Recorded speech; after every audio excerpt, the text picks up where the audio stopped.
नमस्कार, welcome to दिनामी economy and economics. Corridor model में अगर वेज लेवल बढ़ जाता है और सेविंग रेट घट जाता है तो उसका क्या इम्पैक्ट पड़ेगा, ये क्वेश्चन आईएएस मेंस में पूछा गया था, तो इस पर हम आज चर्चा करेंगे। कॉरिडोर मॉडल बेसिकली जो इनकम है उसको दो पार्ट में डिवाइड करता है। पहले हम वेज लेवल की बात करते हैं और उसके बाद रिडक्शन इन सेविंग रेट पर। वेज लेवल अगर बढ़ता है तो क्या इम्पैक्ट पड़ेगा। कॉरिडोर मॉडल जो है वो टोटल आउटपुट को दो पार्ट में डिवाइड करता है, total wage income plus total income from profit.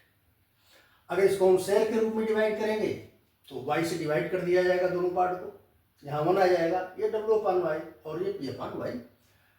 It is share of wages and it is share of profit. इसका मतलब यह है कि अगर किसी एक का शेयर बढ़ेगा तो दूसरा निश्चित रूप से उतना ही घट जाएगा। क्योंकि क्वेश्चन ये है कि अगर वेज लेवल बढ़ता है तो क्या होगा, तो अगर वेज लेवल बढ़ता है तो W/Y बढ़ जाएगा। इसका मतलब कि शेयर ऑफ वेजेस बढ़ जाएगा तो निश्चित रूप से शेयर ऑफ प्रॉफिट कम हो जाएगा। जैसे अगर पहले 60% शेयर था वेजेस का और 40% शेयर था प्रॉफिट का, अगर वेज लेवल बढ़ गया 60% से बढ़कर 80% हो गया तो निश्चित रूप से प्रॉफिट का शेयर 40% से घटकर 20% हो जाएगा। ये इम्पैक्ट इमीडिएटली ये इम्पैक्ट पड़ेगा।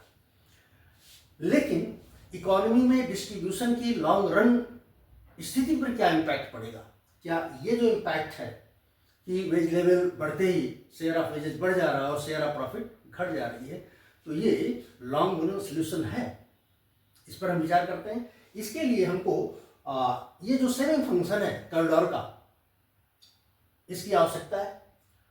ये फंक्शन कैसे प्राप्त हुआ इसको पिछले वीडियोज में हमने दिखाया है, आप चाहें तो देख सकते हैं। ये सेविंग फंक्शन है जिसमें S/Y सेविंग रेट है, P/Y शेयर ऑफ प्रॉफिट है, SW propensity to save from wages, SP propensity to save from profit, और ये एक्सप्रेशन हमको मिलता है। इसके अकॉर्डिंग ये एक पॉजिटिवली स्लोप्ड कर्व होगा, यानी कि शेयर ऑफ प्रॉफिट बढ़ने से सेविंग रेट इकोनॉमी में बढ़ेगा। अब यहां हम ये समझेंगे कि अगर वेज लेवल बढ़ता है तो इसका इम्पैक्ट क्या पड़ेगा। ये डायग्राम है, ये इनिशियल इक्विलिब्रियम कंडीशन है, ये इन्वेस्टमेंट रेट है, ये सेविंग रेट है। इक्विलिब्रियम के लिए जरूरी है कि सेविंग रेट और इन्वेस्टमेंट रेट दोनों बराबर हो, यहाँ पर इंटरसेक्ट कर रहे हैं, ये पॉइंट ऑफ इक्विलिब्रियम हो गया। और इस इक्विलिब्रियम पॉइंट पर ये जो P0 share of profit equilibrium के लिए। अब प्रश्न के अनुसार अगर वेज लेवल बढ़ता है तो शेयर ऑफ प्रॉफिट घटता है। डायग्राम में चीजें यहां पर आ गए, शेयर ऑफ प्रॉफिट यहां आ गए, और जब शेयर ऑफ प्रॉफिट कम होगा तो इस सेविंग फंक्शन के अकॉर्डिंग सेविंग रेट कम हो जाएगा। यानी कि अब जब ये शेयर ऑफ प्रॉफिट P1 हो गया तो सेविंग रेट ये आ गया। अब यहां देखिए, चूंकि कॉरिडोर के मॉडल में इन्वेस्टमेंट एक ऑटोनॉमस वेरिएबल है, या यूं कहें कि rate of investment autonomous variable है, तो अब इस स्थिति में सेविंग कम हो गई और इन्वेस्टमेंट ज्यादा हो गया। इसका मतलब इकोनॉमी में एक्सेस डिमांड की कंडीशन पैदा हो जाएगी, ये एक्सेस डिमांड जनरेट हो जाएगी, और एक्सेस डिमांड जनरेट होने के कारण प्राइस लेवल इकोनॉमी में बढ़ना शुरू हो जाएगा। जब प्राइस लेवल बढ़ेगा तो रियल वेजेस भी घटेंगे। प्राइस लेवल बढ़ता है तो रियल वेजेस पर उसका इंपैक्ट पड़ेगा और रियल वेज घट जाएगा। जब रियल वेज घट जाएगा तो ये जो शेयर है वेजेस का ये घटना शुरू होगा, और जब ये घटना शुरू होगा तो शेयर ऑफ प्रॉफिट बढ़ना शुरू होगा। यानी कि ये जो इमीडिएटली हमको दिख रहा है कि शेयर ऑफ प्रॉफिट घट गया है, वो लॉन्ग रन में धीरे धीरे बढ़ना शुरू हो जाएगी। चूंकि रेट ऑफ इन्वेस्टमेंट पर कोई प्रभाव नहीं पड़ा है तो ये प्रक्रिया तब तक चलेगी जब तक कि फिर से सेविंग इन्वेस्टमेंट रेट के बराबर ना हो जाए, यानी कि शेयर ऑफ प्रॉफिट फिर से बढ़ना शुरू हो जाएगा। तो निष्कर्ष हमारा यह है कि कॉरिडोर के मॉडल में अगर वेज लेवल बढ़ता है तो शॉर्ट रन में शेयर ऑफ प्रॉफिट और शेयर ऑफ वेजेस में कुछ परिवर्तन होता है, लेकिन लॉन्ग रन में इसमें कोई परिवर्तन नहीं होता है, provided rate of investment is constant. अगर रेट ऑफ इन्वेस्टमेंट कांस्टेंट है तो वेज लेवल बढ़ने का कोई इम्पैक्ट इक्विलिब्रियम पर लॉन्ग रन में नहीं पड़ेगा, एज पर पैराडॉक्स assumptions। अब हम दूसरी सिचुएशन लेते हैं। दूसरी सिचुएशन यह है कि अगर सेविंग रेट घटता है तो उसका क्या प्रभाव पड़ेगा या उसका इम्प्लीकेशन क्या होगा। अब यहां पर यह है कि जो सेविंग है इकोनॉमी में वो आ कैसे रही है। तो सेविंग जो है टोटल ये है, यानी कि वेजेस से होने वाली सेविंग और प्रॉफिट से होने वाली सेविंग। तो एक एक का इंपैक्ट हम एनालाइज करेंगे। पहले देखेंगे कि अगर propensity to save from wages कम होता है तो उसका क्या इंपैक्ट पड़ेगा, और फिर अगर propensity to save from profit कम होती है तो क्या होगा, क्योंकि सेविंग रेट में जो कमी है वो इन्हीं दो कारणों से आ सकती है। तो पहले हम क्या कहते हैं कि अगर propensity to save from wages कम हो जाता है तो इसका क्या इंपैक्ट पड़ेगा मॉडल पर। ये हमारा सेविंग फंक्शन है, ये डायग्राम है हमारा इनिशियल, ये इन्वेस्टमेंट रेट है, ये इनिशियल सेविंग रेट है, और ये इक्विलिब्रियम कंडीशन है, ये शेयर ऑफ प्रॉफिट। अब अगर propensity to save from wages कम हो जाती है, इसका मतलब यह है कि SW कम हो जाएगा। तो ये जो पोजीशन है सेविंग कर्व की वो चेंज हो जाएगी। पहले यहां से शुरू होता था, अब चूंकि ये कम हो गया तो वो कर्व यहां से शुरू होगा।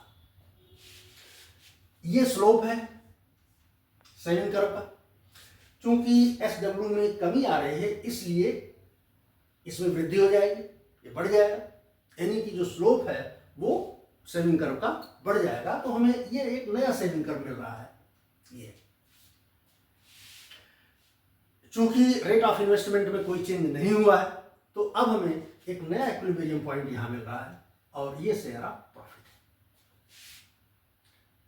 तो यहां पर अगर propensity to save from wages कम होती है तो इसका इंप्लीकेशन ये होगा कि जो शेयर ऑफ प्रॉफिट है वो घट जाएगा, एक नए इक्विलिब्रियम की सिचुएशन आएगी। अब ये प्रश्न पैदा होता है कि आखिर शेयर ऑफ प्रॉफिट घट कैसे जाएगा, क्योंकि इन्वेस्टमेंट में तो कोई चेंज आया नहीं। तो शेयर ऑफ प्रॉफिट घटने के कारण सेविंग में इंक्रीज कैसे होगा, क्योंकि शेयर ऑफ प्रॉफिट अगर घटेगा तो सेविंग तो कम हो जाएगी। इसका उत्तर यह है कि ये जो स्लोप है ये इंडिकेट करता है कि एक यूनिट चेंज अगर शेयर ऑफ प्रॉफिट में होता है तो सेविंग रेट पर उसका क्या इंपैक्ट पड़ता है।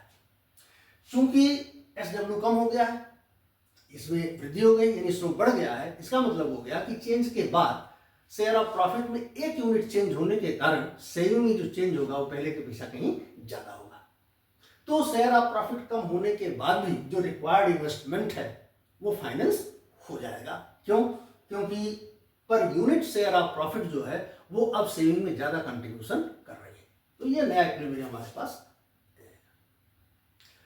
अब दूसरी कंडीशन हम देखते हैं कि अगर propensity to save from profit कम हो जाती है तब क्या होगा। ऐसे में हमारा सेविंग फंक्शन है ये। अब इसको डायग्राम के माध्यम से हम यहां देखते हैं। इनिशियल इक्विलिब्रियम कंडीशन यहां, ये इनिशियल इक्विलिब्रियम कंडीशन ये 0 है, P0 शेयर ऑफ प्रॉफिट। अब अगर propensity to save from profit कम होती है तो चूंकि SW में कोई चेंज नहीं हुआ है तो इसकी पोजीशन तो वही रहेगी जो पहले थी सेविंग कर्व की। लेकिन अब SP कम हो गया है, इसके कारण कि ये जो डिफरेंस जो है पहले की अपेक्षा कम हो जाएगा, यानी कि जो सेविंग कर्व का स्लोप है वो पहले की अपेक्षा कम हो जाएगा। तो अब ये दूसरा सेविंग कर्व हमारे पास ये बन के आएगा।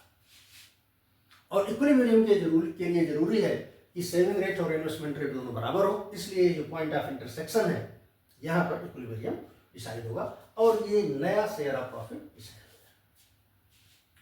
यानी कि अब इस स्थिति में जो इक्विलिब्रियम है उसमें शेयर ऑफ प्रॉफिट जो है पहले की अपेक्षा बढ़ जाएगी।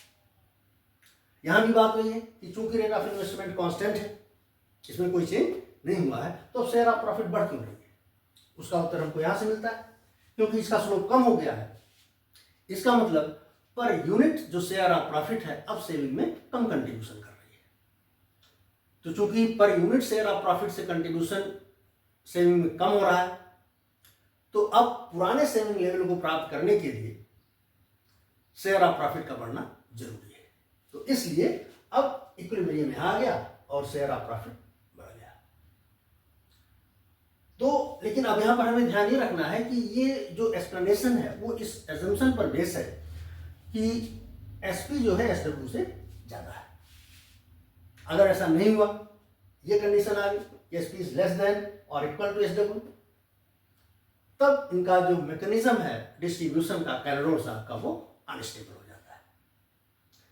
तो निष्कर्ष के तौर पर हम कह सकते हैं कि अगर वेज लेवल बढ़ता है तो कैलोरी मॉडल में लॉन्ग रन में डिस्ट्रीब्यूशन पर कोई प्रभाव नहीं पड़ेगा, और अगर सेविंग रेट घटता है तो इसके कारण प्रभाव पड़ेगा, डिस्ट्रीब्यूशन में चेंज आएगा।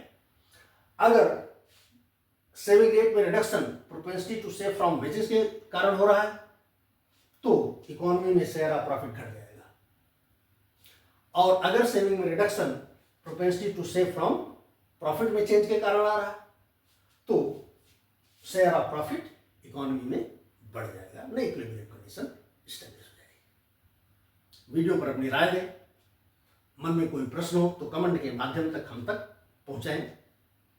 वीडियो पसंद आया तो लाइक करें, शेयर करें, सब्सक्राइब करें। वीडियो देखने के लिए आपका धन्यवाद।